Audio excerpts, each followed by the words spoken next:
오늘은 레위기 5가지 제사 중에 마지막 번째인 속건제에 대해서 말씀을 드리도록 하겠습니다. 오늘 본문은 오늘 읽은 말씀과 7장 1절에서 10절까지의 말씀을 포함합니다. 여러분, 번제는 온전한 헌신을 의미하는 제사라고 했습니다. 또 소제는 섬김과 봉사, 그리고 화목제는 온전하고 평화로운 관계의 회복, 속죄제는 죄사함과 정결을 위한 제사였습니다. 오늘 우리가 살펴보게 되는 이 속건제는 죄의 결과에 대한 책임과 보상을 가르쳐주는 그런 제사입니다.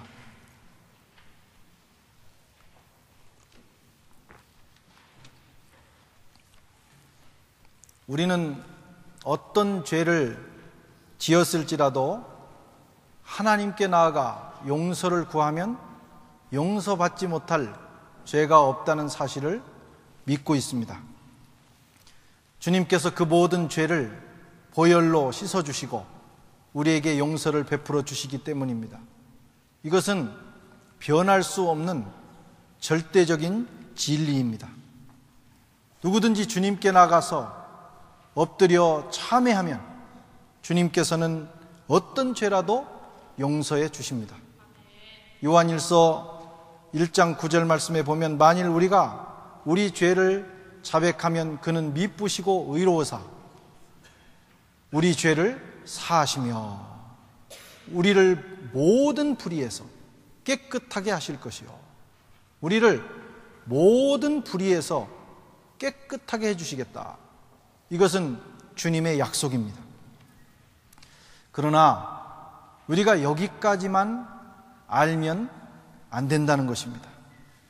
이것만 알고 신앙생활을 하면 저와 여러분은 자칫하면 무책임한 존재, 발전이 없는 존재로 전락할 수가 있습니다. 자칫 회개만 하기만 하면 무슨 죄든지 용서하시니 또 죄를 짓고 다시 용서받으면 되지. 어떤 죄라도 주님이 다 용서하시고 모든 불의에서 우리를 깨끗하게 하시니 또 죄 짓고 다시 용서를 빌면 되지. 이렇게 자칫 생각할 수가 있기 때문입니다. 이렇게 생각하는 경향이 많은 사람일수록 무책임한 인격을 가지게 되고 같은 죄를 반복하게 됩니다. 우리 한국 교회가 이제 100년이 지났는데 우리 한국 교회 그리스도인들의 경향이 바로 이런 경향입니다. 어떤 죄를 지어도 회개하고 용서받으면 그만이라고 생각하는 분들이 세상에 많이 있습니다. 그래서 어떤 사람들은 일주일 동안 세상을 살아가면서 죄를 마음껏 짓습니다. 그리고 주일날 교회 와서 약간 죄송스러운 마음과 그리고 상당히 뻔뻔한 얼굴을 가지고 하나님 앞에 용서를 구합니다. 그리고 가벼워진 마음을 가지고 세상에 돌아가서는 다시 힘있게 죄를 짓는 거예요. 또 용서받을 수 있으니까, 그리고 가벼운 마음으로 나왔으니까. 이것이 사이클로 반복됩니다. 용서받고 죄 짓고 다시 용서받고. 여러분, 그러나 하나님께서는 어떤 죄라도 용서하시지만 그러나 어떤 죄에 대해서는 책임과 배상을 요구하신다고 하는 거예요. 용서로만 끝나는 것이 아니라 그 일에 따르는 책임을 물으시고 그리고 배상을 주님은 요구하신다고 하는 겁니다. 이 사실을 잘 알아야 됩니다. 그것이 바로 속건제가 우리에게 가르쳐주는 교훈이에요. 속죄죄에서는 모든 용서받지 못할 죄가 없다고 하시지만, 그러나 경우에 따라서는 책임과 배상도 요구하신다고 하는 겁니다. 심지어는 우리가 의도하지 않은 작은 부분까지도, 생각지 못하고 지은 죄까지도 이 속건제를 통해서 고백하기를 원하시고, 그리고 어떤 부분에 대해서는 책임과 배상을 해야 된다고 가르쳐 주시는 거예요. 이 시대를 살고 있는 저와 여러분은 특별히 이 속건제에 대해서 깊이 묵상하고 그 의미를 가슴속에 새기는 것이 대단히 중요합니다. 죄를 회개하고 용서받은 것으로 끝나는 것이 아니라 나의 허물과 실수와 죄로 인해서 발생된 어떤 결과, 어떤 부분에 대해서는 책임지는, 배상하는 그런 자세로 신앙생활을 해야 신앙이 발전하기 때문입니다. 그래야 다시 같은 죄를 반복하지 않게 되는 것입니다. 성숙한 사람으로 성장할 수가 있게 되는 거예요. 여러분, 이것이 속건제입니다. 우리는 이 속건제의 의미를 잃어버리고 많이 살아왔습니다. 이 속건제의 은혜를 살펴보면서 하나님의 메시지를 듣도록 하겠습니다. 첫째로, 이 속건제라고 하는 것은 원죄를 용서받고 하나님의 자녀가 된 사람들이, 원죄를 용서받고 하나님의 자녀가 된 사람들이 다시 범하는 크고 작은 죄와 실수에 대해서 고백하고 용서받는 죄입니다. 이것도 반드시 해야 됩니다.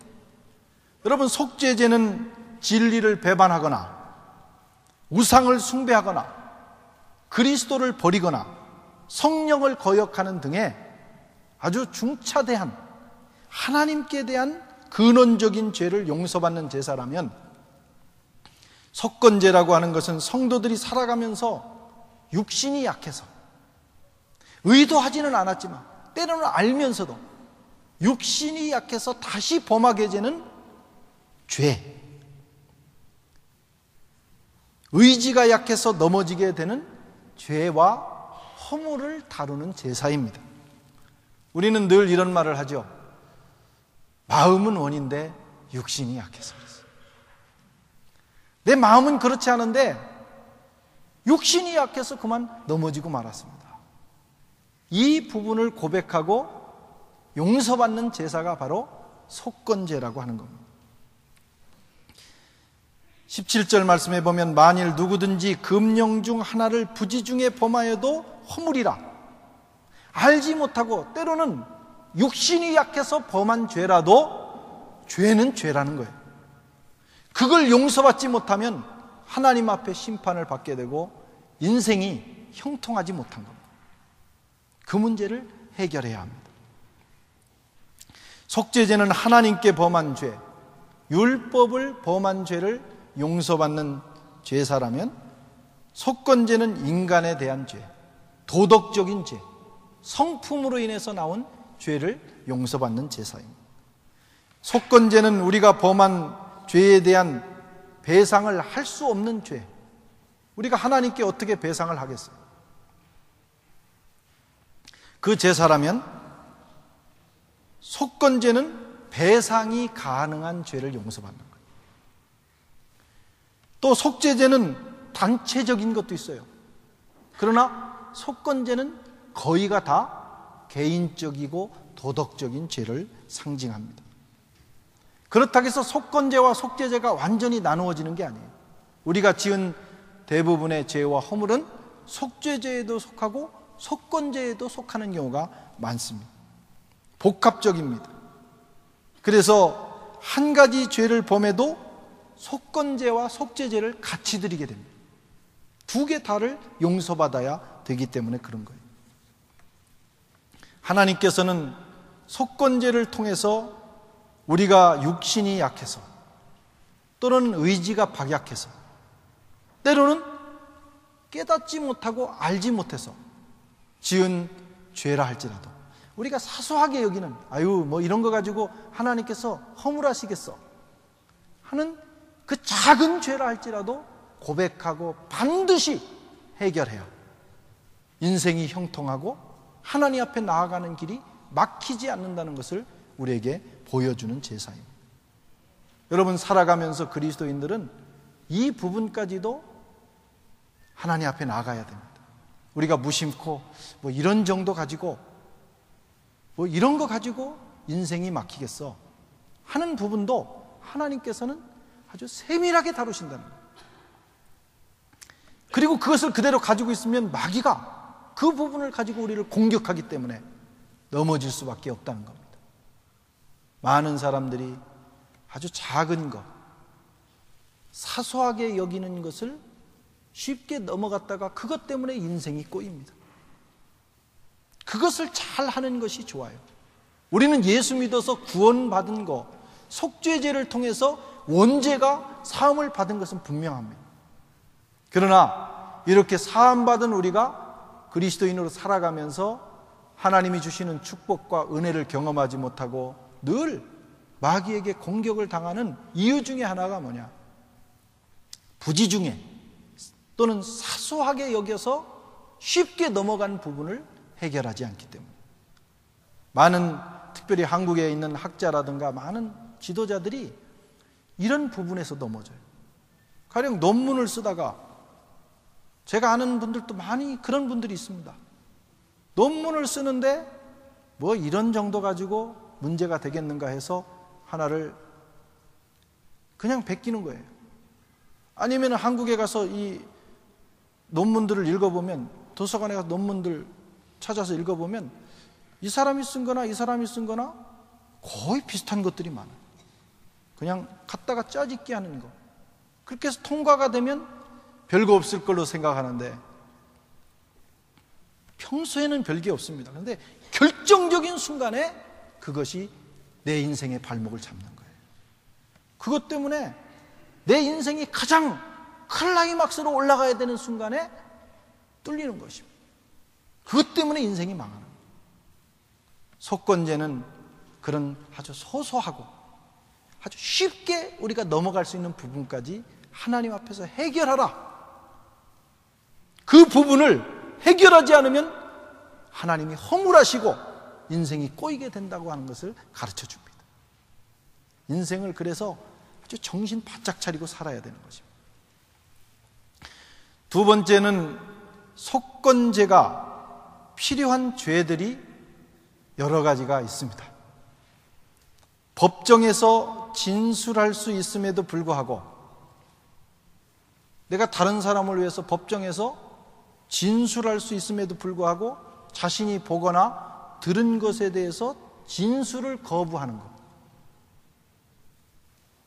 그래서 누군가가 피해를 보게 되는 것. 이것도 죄에 해당된다. 또 부정한 짐승의 시체라든가 사체라든가 부정한 가축의 사체, 곤충의 사체, 심지어는 부정한 사람들과 접촉하는 것, 이것도 성경은 속건제에 해당한다고 말씀합니다. 윤리적으로 불결한 경험을 하는 경우, 또 성급하게 맹세했다가 지나고 나니까 후회스러운 거예요. 잘못한 거예요. 그런 경우까지 우리가 작게 여기는 것까지도 하나님 앞에 회개하고 그 부분을 바로 잡아야 된다는 거예요. 이게 속건제에 해당되는 그런 죄들입니다.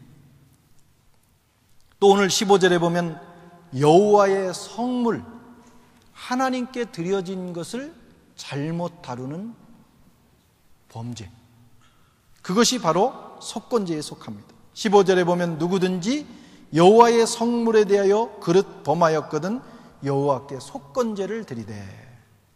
여기 보시기 바랍니다. 가령 하나님께 드려야 되는 11조가 있어요. 그건 하나님께 속한 겁니다. 우리가 열을 벌었으면 10개를 하나님이 주셨다는 고백을 가지고 하나님께 그 중에 하나를 드림으로 그 고백을 성취하는 거예요. 그래서 하나님께서는 10개 중에 하나는 내 거다. 모든 소산물의 첫 것은 내 거다. 이렇게 정하셨어요. 그런데 어떤 분들은 그것을 자기 마음대로 사용합니다. 그래서 안 드리기는 찝찝하고 하니까 이걸 감사헌금이나 선교헌금이나 또는 내가 누구를 돕고 싶어서 구제를 합니다. 그러면 안 된다는 거예요. 감사와 선교와 구제나 이런 것들은 내 걸로 해야 되는 거예요. 나머지로. 하나님 것은 하나님 거고 또 내가 해야 될 것은 해야 되는 거예요. 꺼주세요. 딱 꺼요. 신경 쓰요.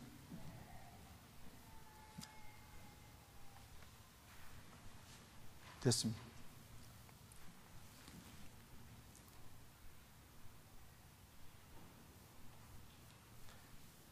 그런 경우가 속건제에 속하는 거예요. 우리가 쉽게 넘어갈 수 있는 부분인데 하나님은 그렇게 다루시지 않는다는 거예요. 예. 또 어떤 경우가 있냐면 성전에 드려진 헌금을 함부로 낭비하거나 사용하는 경우, 또 하나님의 성전에 드려진 성물들, 가령 이 꽃이 드려졌잖아요. 이건 하나님 앞에 드려진 순간 하나님 것이 되는 거예요. 이 작은 것 하나, 성미 하나, 어떤 우리가 쉽게 넘어갈 수 있는 거 하나도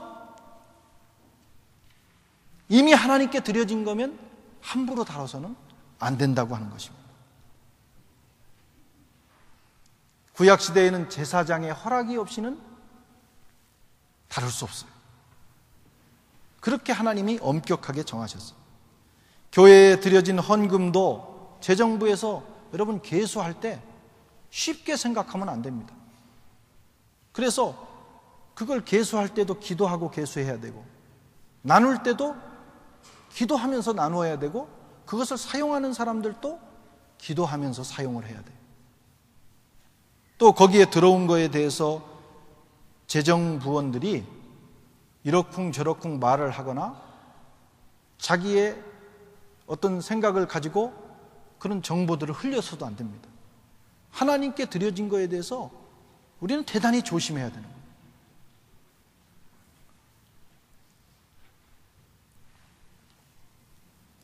목회자 성경연구원을 만드신 우리 박승호 목사님, 그 전에 우리 오셔서 집회도 하셨는데, 우리가 그 성경 연구를 할 때마다 꼭 본인이 경험한 것을 얘기를 여러 번 하는 걸 들었습니다. 하루는 교회에서 사무실에서 기도를 하고 있는데 성령님께서 마음에 강하게 하시는 말씀이 있어요. 그게 뭐냐면 주방에 도둑이 있다. 아니, 주방에 도둑이 있다. 그 말씀이 들려오는 거예요. 그래서 깜짝 놀라가지고 부목사님들을 통해서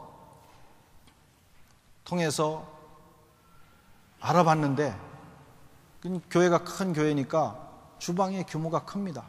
그리고 안에 시설이 다 돼 있고 많은 거기서 이제 지출을 하게 되는 거예요. 그런데 돈이 없어지는 게 아니고 쌀과 거기에서 있던 음식들이 없어지는 거예요. 거기서 일하는 분들이 그걸 그냥 조금씩 자의로 가지고 가는 겁니다. 여러분, 그걸 하나님은 다루시는 거예요.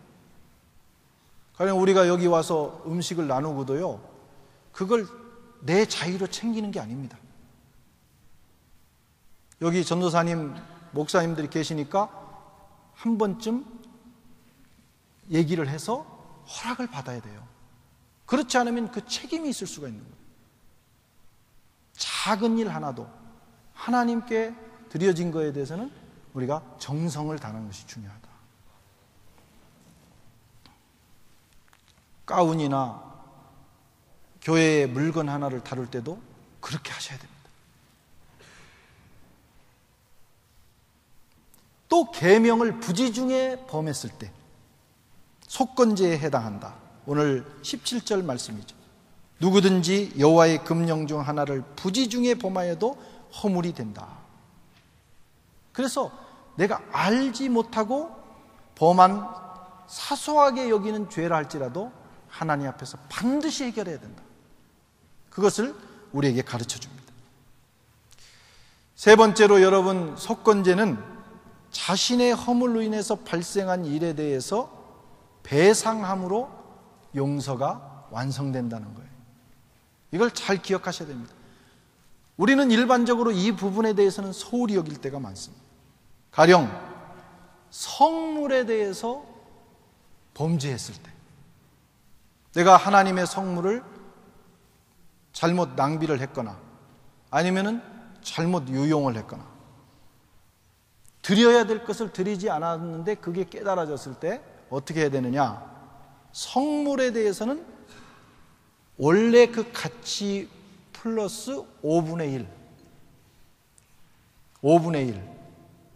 1를 20%인가요? 5분의 1을 하나님 앞에 더 드려야 된다는 거예요. 이게 성경이 정하는 법이에요. 그만큼 중차대해야 하는 겁니다. 그것을 바로 해결하고 하지 않으면 형통함이 없는 거예요. 그 부분들, 왜 이렇게 열심히 기도하고 열심히 성경 공부하는데 왜 이렇게 인생이 꼬이나? 이 부분을 정리하셔야 됩니다.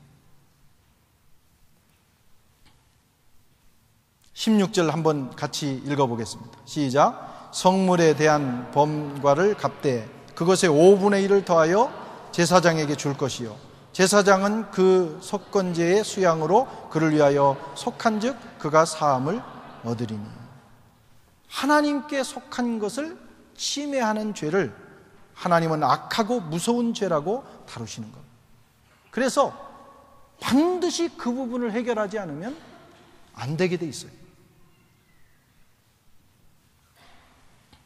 하나님과의 관계가 파괴되고 그분께 가는 길이 막히고 그리고 그분께로부터 오는 은혜가, 축복이 막히게 되어 있는 거예요. 또 사람에게 손해를 입혔을 경우 이것도 배상해야 됩니다. 아이고, 내가 회개하고 용서받았으면 하나님이 용서하셨으면 됐지 내가 뭐 그럴 필요가 있느냐, 그렇게 생각합니다. 옛날에 50 시절에 어느 분이 이 고문을 많이 했던 분이 이제 정권이 바뀌면서 잡혀 들어갔다가 감옥에서 회개를 했어요. 그래서 하나님께서 그의 죄를 용서하셨습니다. 살인자의 죄도 하나님 용서하셔요. 그러나 사람에게 본인이 피해를 입혔으면 거기에 대한 죄송한 마음을 가지고 그 부분을 배상해야 되는 거예요. 그런데 그분이 목사까지 됐어요. 그래가지고 떳떳하게 말을 하는 거예요. 하나님은 그걸 원치 않습니다. 내 죄로 인해서 다른 사람이 엄청난 피해를 봤으면 그걸 100% 못하더라도 흉내라도 내야 될 거 아니겠어요? 그러니까 그리스도인들이 욕을 먹는 거예요. 주님의 보혈로 용서받지 못할 죄는 없지만, 그러나 내 잘못으로 인해서 다른 사람이 피해를 봤을 때는 거기에 대한 배상을 해야 되는 거예요. 그게 중요합니다. 용서받았다고 끝나는 것이 아니에요. 반드시 거기에 대한 책임과 배상을 하는 훈련을 해야 하는 것이죠. 마태복음 5장 23절에 24절에 보면, 그러므로 예물을 제단에 드리다가 거기서 내 형제들에게 원망 들을 만한 일이 있거든, 생각나거든, 예물을 제단에 두고 먼저 가서 형제와 화목하고 그 후에 예물을 드려라, 이렇게 가르치셨어요. 여기 보십시오. 하나님께 예물을 드리고 제사 드리는 것 대단히 중요합니다. 그런데 이웃에게 피해 준 일을 해결하지 않으면 하나님 그 예물을 안 받으시겠다. 우리가 이 부분을 간과해서 우리의 제사와 하나님께 드리는 우리의 예배가 상달되지 않는 것입니다. 그런데 여기서 한 가지 주시해야 될 게 있어요. 우리의 속건제가 하나님께 대해서 범한, 가령 성물에 대해서 범한 죄라면 먼저 하나님 앞에 용서를 구하고 그리고 나서 그 부분을 해결하면 됩니다. 그런데 사람에 대해서 범한, 사람에게 피해를 준 그런 죄를 범했다면 성경이 뭐라고 가르치느냐? 먼저 용서받는 게 아닙니다. 사람에게 가서 배상하고 그리고 하나님 앞에 나와야 된다는 거예요. 우린 이 부분을 하지 못해요. 그래서 하나님께서 용서하니까 마음이 편해져서 그 다음에는 해결하지 않는 거예요. 그러나 그것은 하나님이 원치 않는 겁니다. 사람과의 관계를 해결하고 오라는 거예요. 한국 교회가 이렇게 부흥했음에도 불구하고 세상으로부터 인정받지 못하는 부분은 바로 이 속건제의 의미를 상실했기 때문에.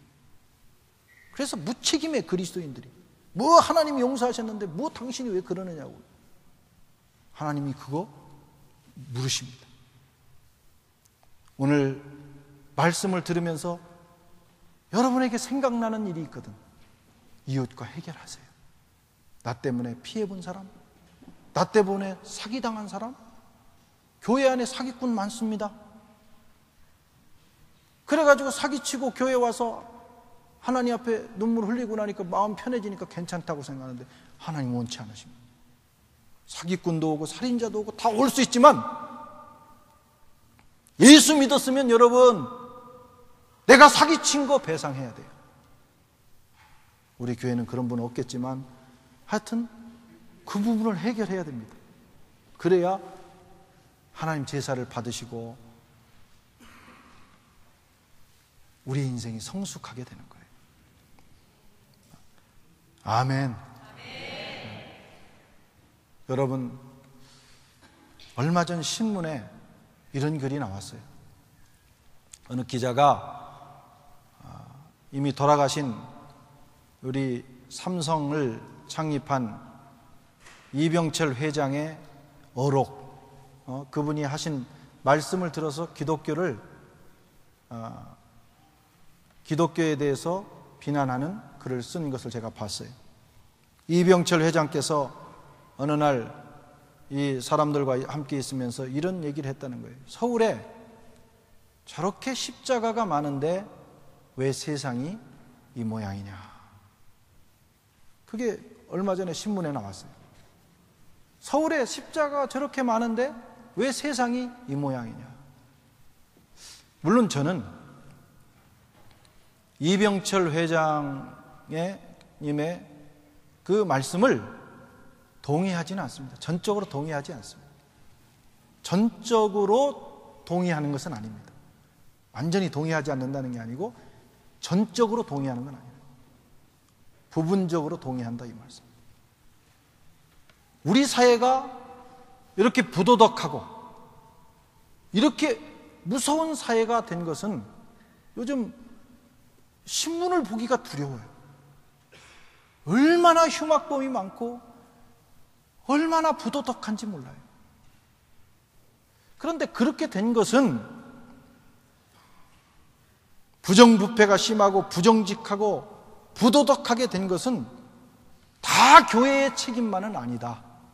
저는 그렇게 생각합니다.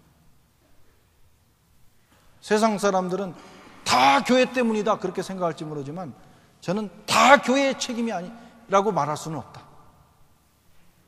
거기에는 이렇게 말하신 분 자신도 한몫했고 기업들도 한몫한 거예요. 정치인들도 한몫한 거고 이 글을 쓰는 언론인들도 한몫을 한 겁니다. 총체적으로 한국 사회의 문제지 기독교만의 문제는 아니에요. 기독교 안에, 교회 안에 좋은 사람 많이 있어요. 그리고 정말 국가가 하지 않는 그 후비진 곳에서 빛과 소금이 되어서 일하는 교회가 너무너무 많습니다. 교회 때문에 교회가 책임을 못해서 그런 건 아니에요. 교회가 책임을 다 한다고 한국 사회가 완전히 하나님 나라가 되는 것도 아니에요. 그 부분에 대해서는 저는 그렇게 생각합니다. 모든 국민이 합세했기 때문에 이렇게 된 거다. 그러나 그럼에도 불구하고 우리는 이분의 말을 가슴에 새겨야 된다. 전적으로 동의하는 건 아니지만 그러나 뼈저리게 넌 크리스찬이 한국 교회와 우리 그리스도인들을 향하여 던진 이 말을 비수처럼 받아야 될 필요가 있다. 이런 생각이 됩니다.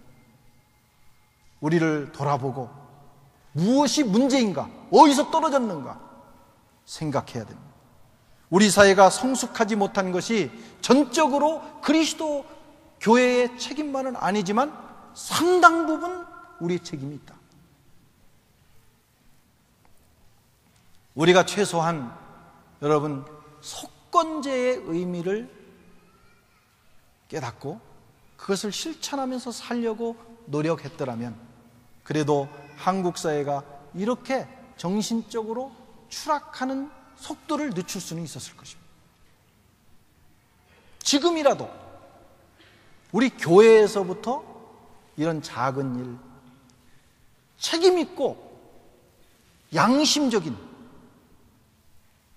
그런 삶을 우리가 추구하는 운동을 일으켜 나간다면 그래도 한국 사회를, 우리 민족을 일으킬 수 있는 희망이 있는 거예요.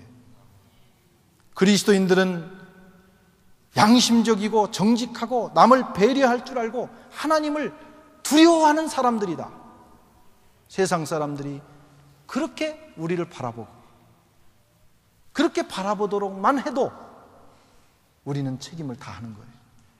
최소한 비난은 받지 말아야 됩니다. 어디서 떨어졌느냐? 여러분, 속건제가 없어요. 우리에게 속건제가 없어요. 시작해야 됩니다. 하나님과의 관계에서 여러분 책임 있게 살아야 됩니다.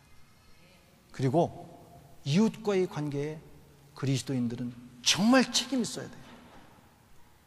손해 주지 말고 다른 사람에게 피해 준 일이 있으면 반드시 그 일을 갚아나가십시오. 그래야 세상이 우리를 두려워하고 존경할 뿐만 아니라 하나님의 축복이 그런 사람에게 임하는 거예요. 그렇게 되면 하나님의 공의와 정의가 우리가 살아가는 곳에 꽃피게 될 것입니다. 오늘 이 시간 저와 여러분에게 이런 속건제의 역사가 나타나게 되기를 주님의 이름으로 축원합니다.